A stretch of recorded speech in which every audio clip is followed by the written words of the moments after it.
Welcome प्यारे बच्चों। तो आप सभी का अपने channel Hindi study and poetry में हार्दिक अभिनंदन और स्वागत है। तो हमें 15 मार्च के हिंदी के क्लास 12th की बोर्ड एग्जाम की बहुत ही अच्छी तैयारी करनी है और हमको ऐसी तैयारी करनी है कि हमें कोशिश करनी है कि हमें 80 में से 80 मार्क्स लाए, नहीं तो 75 प्लस मार्क्स होने चाहिए। ठीक है, तो इसके लिए आपको बहुत ही अच्छे से पढ़ना होगा। एनसीईआरटी के जितने भी क्वेश्चंस हैं, मेरी बात ढंग से सुनिए। अभी मैं आपको जो क्वेश्चंस आंसर करा रहा हूं वो मैं केवल एनसीईआरटी के करा रहा हूं। इसके बाद मैं आपके लिए पीवाईक्यू की सारी वीडियो लाऊंगा। पहले मैं एनसीईआरटी के सारे क्वेश्चंस करा रहा हूं क्योंकि पिछली बार पेपर में जो है एनसीईआरटी के कई सारे क्वेश्चन डायरेक्ट आ गए थे, तो हमें एनसीईआरटी के सारे क्वेश्चंस तो आने ही चाहिए। क्लियर हो गई। उसके बाद मैं लास्ट में पीवाईक्यू की वीडियोस लाऊंगा ढेर सारी। क्लियर है। तो अभी हम एनसीईआरटी के सारे क्वेश्चंस याद कर लेते हैं और बहुत ही आसान भाषा में, ये 12 से 13 मिनट की वीडियो में मैं आपको सारे के सारे प्रश्न उत्तर याद करवा दूंगा अच्छे से, ये मेरी आपको गारंटी है। तो चलिए शुरू करते हैं। पाठ का नाम है शिरीष के फूल और इसके राइटर का नाम है हजारी प्रसाद द्विवेदी। याद रखना है आपने, चैप्टर का नाम है शिरीष के फूल और इसके राइटर का नाम है हजारी प्रसाद द्विवेदी। अब क्वेश्चन आंसर पे आते हैं। देखिए, पहला प्रश्न है, शिरीष को कालजयी अवधूत क्यों कहा गया है? प्रश्न को समझिए। कई बार प्रश्न जब डायरेक्ट नहीं आते ना, उनके आंसर आपको पता होते हैं, लेकिन प्रॉब्लम ये होती है कि आप क्वेश्चंस में ऐसा शब्द आ जाता है कि आप उस क्वेश्चंस का मतलब ही नहीं समझ पाते कि पता नहीं क्या पूछ लिया, क्योंकि अब डायरेक्ट क्वेश्चंस भी बहुत कम आते हैं। ठीक है, तो देखिए प्रश्न है, शिरीष को कालजयी अवधूत क्यों कहा गया है? कालजयी का मतलब होता है काल को जीतने वाला, यानी कि समय को जीतने वाला, और अवधूत का मतलब होता है सन्यासी, यानी कि शिरीष के फूल को या शिरीष के पेड़ को जो है वो समय को जीतने वाले सन्यासी के तरह क्यों माना गया है? शिरीष ने ऐसा क्या कर दिया, ठीक है, कि उसको तुमने समय को जीतने वाला सन्यासी बता दिया। अब देखिए, मतलब बेसिकली आपको शिरीष में और सन्यासी में सिमिलैरिटी बतानी है। ढंग से समझिए प्रश्न को।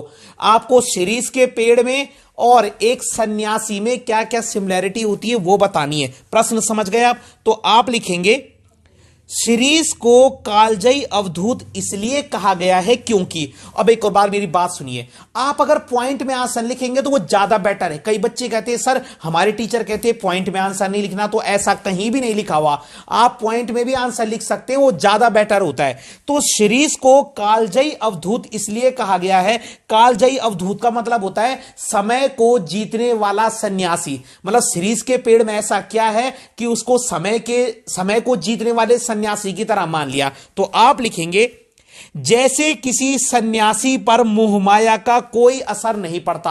आपने साधु सन्यासी देखे होंगे, उनको किसी से मतलब नहीं है, ना उनको परिवार से मतलब है, ना उनको रिश्ते नातों से मतलब है, ना उनको पैसे से मतलब है। तो जैसे किसी सन्यासी पर मोहमाया का कोई असर नहीं पड़ता, वैसे ही शिरीष के पेड़ पर मौसम का कोई असर नहीं पड़ता। वह सर्दी हो या गर्मी हो, दोनों में खिला रहता है। तो देखो उन्होंने कहां से कहां कनेक्ट करा कि जैसे एक सन्यासी पर मोहमाया का कोई असर नहीं पड़ता। मोहमाया का मतलब मैं बता चुका हूं, रिश्ते नाते पैसा।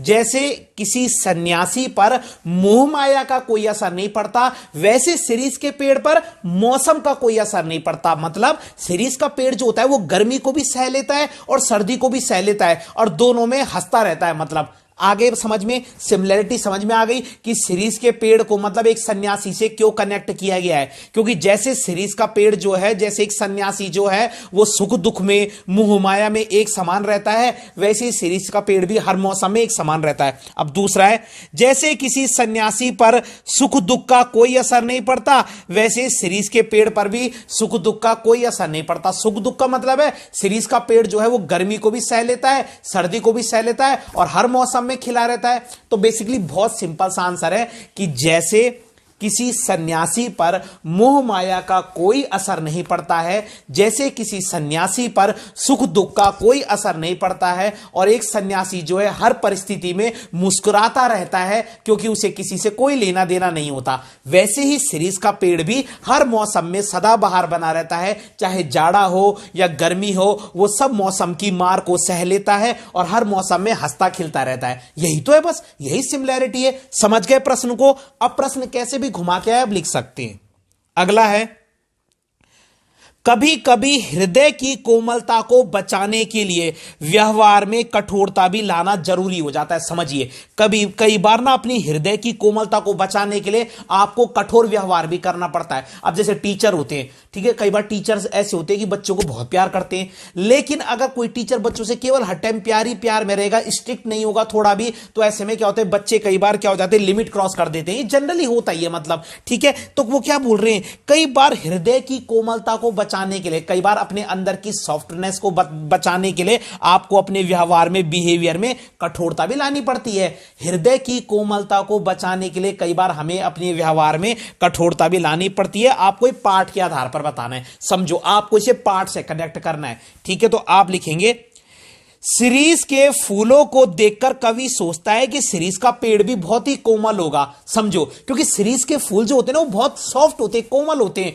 तो शिरीष के फूलों को देखकर प्रश्न कुछ भी आ सकता है कि शिरीष के फूलों की क्या विशेषता बताई गई है, कुछ भी, और शिरीष के पेड़ में क्या अंतर है। तो शिरीष के फूलों को देखकर कवि यह सोचता है कि यार शिरीष का पेड़ भी बहुत ज्यादा कोमल होगा, लेकिन इसके फल इतने मजबूत होते हैं कि वह आसानी से अपनी जगह नहीं छोड़ते। देखो आ गया ना वो, कि कई बार हृदय की कोमलता को बचाने के लिए हमें बाहर से क्या बनना पड़ता है, कठोर बनना पड़ता है। तो वही शिरीष के पेड़ के साथ भी है कि इसके फूल तो बहुत ज्यादा कोमल होते हैं, है ना, लेकिन इसके जो फल होते हैं वो बहुत ज्यादा क्या होते हैं, कठोर होते हैं और आसानी से अपनी जगह नहीं छोड़ते। और गांधी जी भी बाहर से ऐसे ही बहुत कोमल थे, लेकिन अनुशासन के मामले में वो बहुत कठोर थे।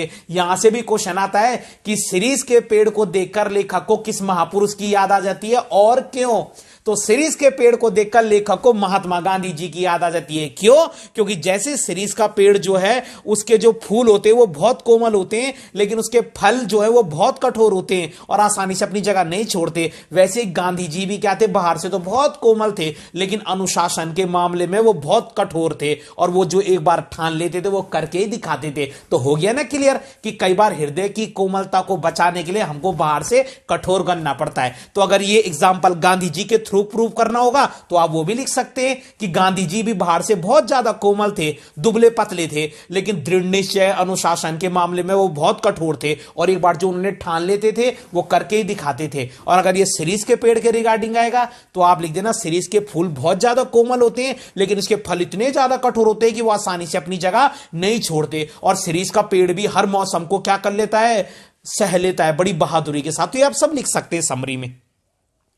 अगला है, लेखक ने शिरीष के माध्यम से कोलाहल, कोलाहल का मतलब होता है बेटा शोर शराबा वाले और संघर्ष से भरे जीवन स्थितियों में अविचल रहकर, अविचल माने होता है जो हिलता डुलता नहीं है, और जिजीविषु का मतलब होता है जिसके अंदर जीने की इच्छा रहती है, की सीख दी है। मतलब इस चैप्टर में, इस क्वेश्चन में यह बोला गया है कि कवि ने शिरीष के माध्यम से ये हमें सीख दी है कि हमको इस शोर शराबे और संघर्ष से भरे जीवन में क्या रहना है, अविचल रहना है। मतलब हिलना नहीं है, हिलने का मतलब होता है घबराना नहीं है, और जिजीविषु रहना है। मतलब कितनी भी स्ट्रगल आ जाए तुम्हारे जीवन में, कितना भी संघर्ष आ जाए, कितना भी शोर शराबा हो, तुमको एक तो मतलब डगमगाना नहीं है, अविचल का मतलब, और जिजीविषु का मतलब होता है तुम्हारे अंदर जीने की इच्छा रखनी है। और ये आपको किससे सीखना है, शिरीष के पेड़ से। तो आप समझ गए होंगे क्या लिखना है कि शिरीष का पेड़ भी क्या करता है, भयंकर गर्मी में क्या करता है, एकदम अविचल रहता है। अविचल का मतलब स्थिर रहता है, स्टेबल रहता है, और उसके अंदर जिजीविषु, जीने की इच्छा बनी रहती है। वैसे ही इंसान को भी शिरीष के पेड़ के जैसा बनना चाहिए, उसको जीवन में हार नहीं माननी चाहिए,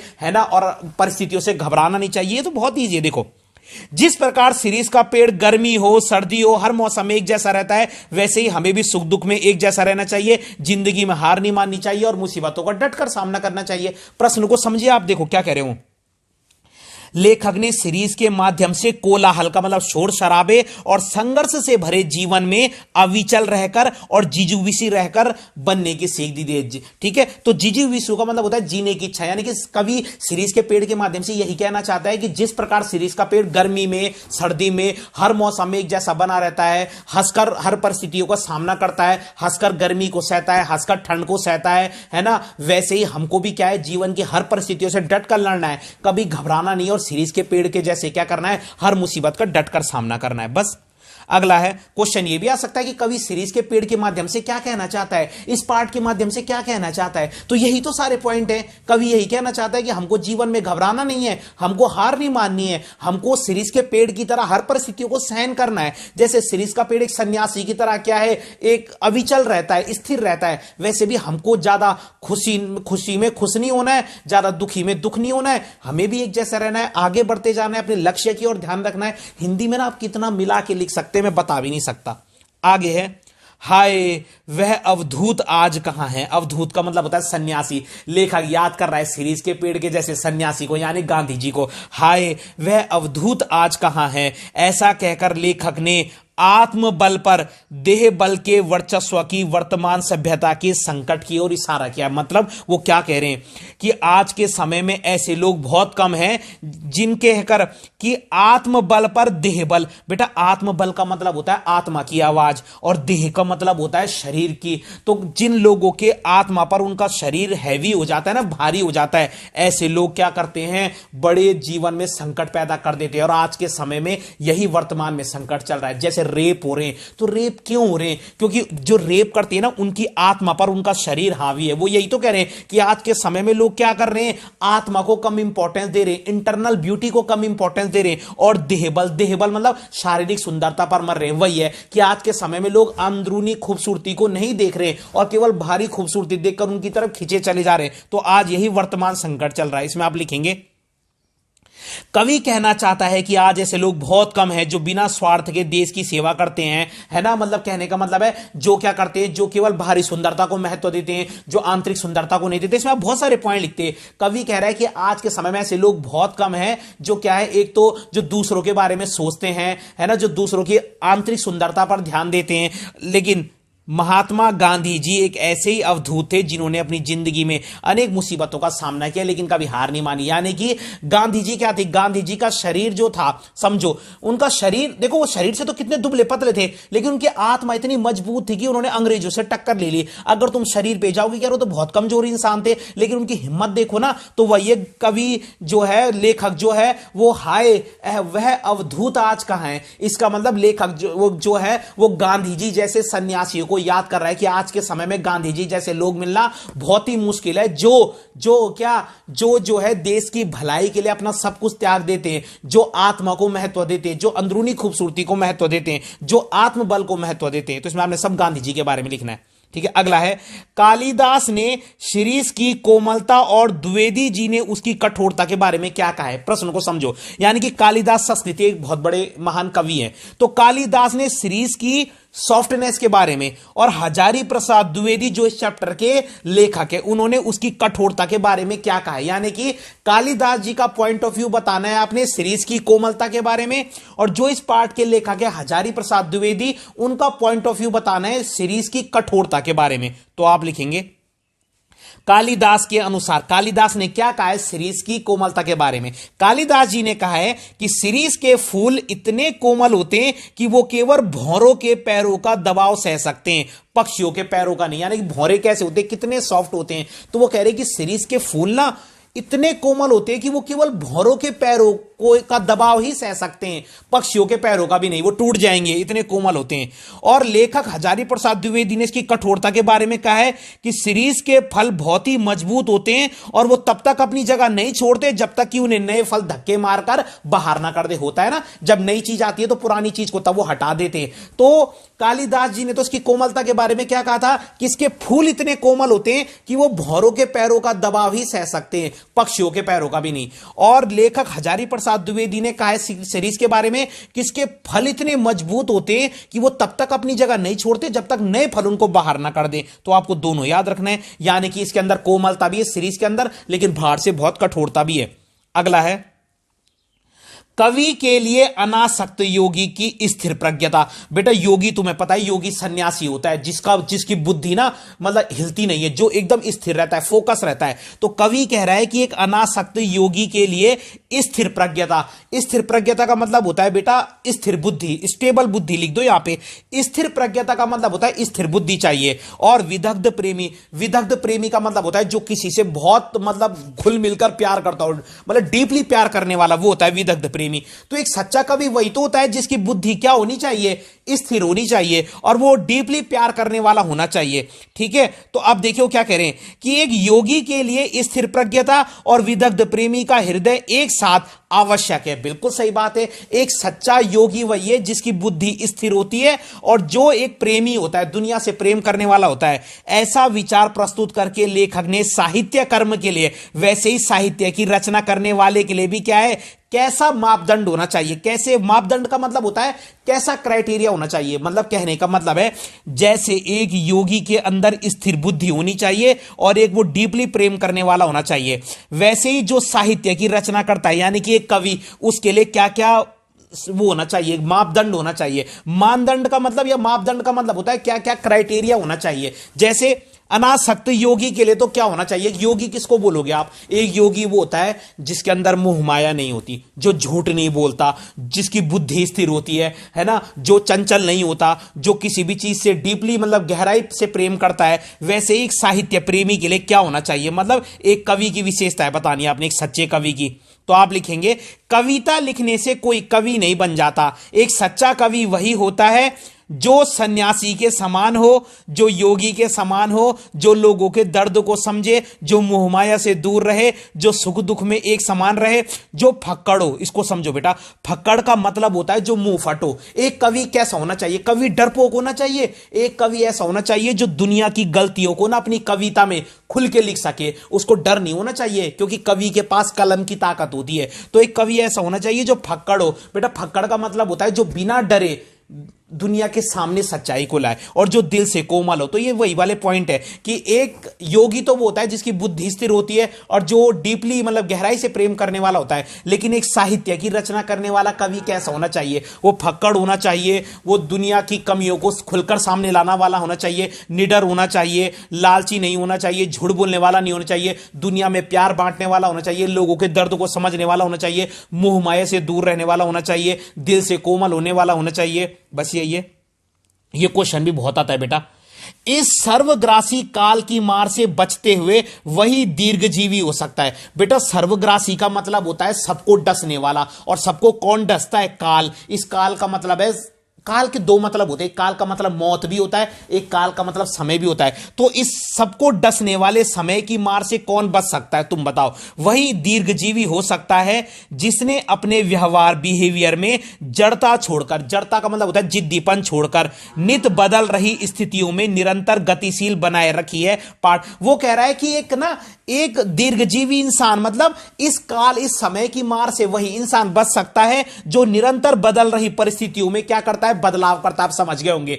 देखिए कहने का मतलब है समय की मार से वही इंसान बच सकता है जो निरंतर अपने आप को क्या करता रहता है, तरक्की के दौर पे ले जाता रहता है। अब मान लीजिए अगर किसी इंसान को टेक्नोलॉजी का नॉलेज नहीं है और अब ऑनलाइन आ गया है, तो अगर किसी को ऑनलाइन चलाना ही नहीं आएगा, कुछ नहीं आएगा, तो यानी कि वो समय के साथ आगे नहीं बढ़ रहा। तो कहने का मतलब वही है कि दीर्घजीवी समय वही इंसान बन सकता है जो अपने आप को क्या करता है, समय के अनुसार बदल लेता है। तो देखो आप क्या लिखोगे, जो व्यक्ति इस दुनिया में पैदा हुआ है उसे एक दिन मरना ही है। भाई बिल्कुल सही बात है। और जो व्यक्ति समय के साथ चलता है वही जीवन में आगे बढ़ पाता है, और जो समय के साथ नहीं चलता वो पीछे छूट जाता है। तो जो कवि भी समय के अनुसार अपनी कलम चलाता है वही संसार में अमर हो जाता है। मतलब जो कवि जो है लेटेस्ट मुद्दों पर, जो कवि अभी वर्तमान समस्याओं के बारे में लिखता है वही सच्चा कवि होता है और वही कवि अमर हो जाता है। करंट मुद्दे समझते हो, जो कवि वर्तमान समस्याओं पर लिखता है, जो कवि, पहला आप इसमें लिखोगे, देखो प्रश्न को समझिए, ये बहुत इंपॉर्टेंट प्रश्न है कि इस काल की मार से वही इंसान दीर्घजीवी, दीर्घजीवी का मतलब लंबे समय तक जीने वाला। तो काल की मार से भाई वही इंसान दीर्घजीवी बनेगा जो अपने व्यवहार में जड़ता छोड़कर, मतलब जो एक जगह पर जड़ता को छोड़कर बदल रही परिस्थितियों में अपने आप को गतिशील बनाएगा। तो वही तो है कि जो इस इंसान इस दुनिया में भैया पैदा हुआ है उसने मरना ही है, लेकिन जो इंसान समय के साथ चलेगा वो सफल हो जाएगा, जो समय के साथ नहीं चलेगा वो एंड में पछताएगा। ऐसे ही जो कवि समय के अनुसार अपनी कलम चलाएगा, जो समय के अनुसार लिखेगा, जो वर्तमान समस्याओं के बारे में लिखेगा, वही कवि अमर हो जाएगा। बस यही है इसमें। तो ये इसके इंपॉर्टेंट प्रश्न है। ठीक है, तो अगर आपको वीडियो पसंद आई हो तो लाइक कीजिएगा, कमेंट कीजिएगा और चैनल को अधिक से अधिक शेयर जरूर कीजिएगा। धन्यवाद।